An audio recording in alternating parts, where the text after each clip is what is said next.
Hello everyone जय जगन्नाथ। आज गहरण थिबार मोर आज निद भांगी जाइतिला 4टा बेले। तापर मु बाहरथिली पूरी करबा पे। एट मु पूरी बनवा स्टार्ट कर देइतिली।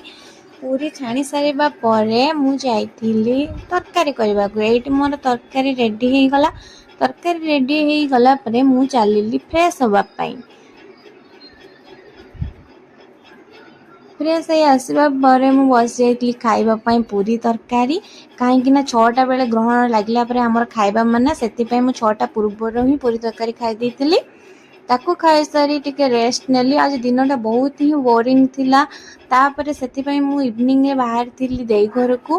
कारण देई घरे आज थिला होली मेलन।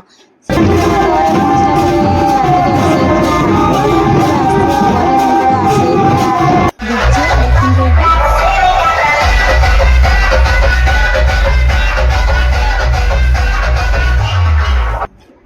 देखिन डिनर कर सारे आम रेडी बाहरलु मेलन देखापी। आउ ता सहित यात्रा भी देखार थिला। एटी आम रेडी होगी चललु। आपण मैंने कौ मेलन देखा चाहते कमेंट माध्यम निश्चय जनइबे। एठी जाइए आम मेला रे पहुंची जाइतिलु। मेला रे पहुंची यात्रा स्टार्ट हो गला। तापर ये आमर गुगुल आसी जाइतिला 12टा बेले। सी बसी तार आइसक्रीम खाऊची। तापर शेष में आम ठाकुर दर्शन करके घर को फेरी एतिक रही। जय जगन्नाथ।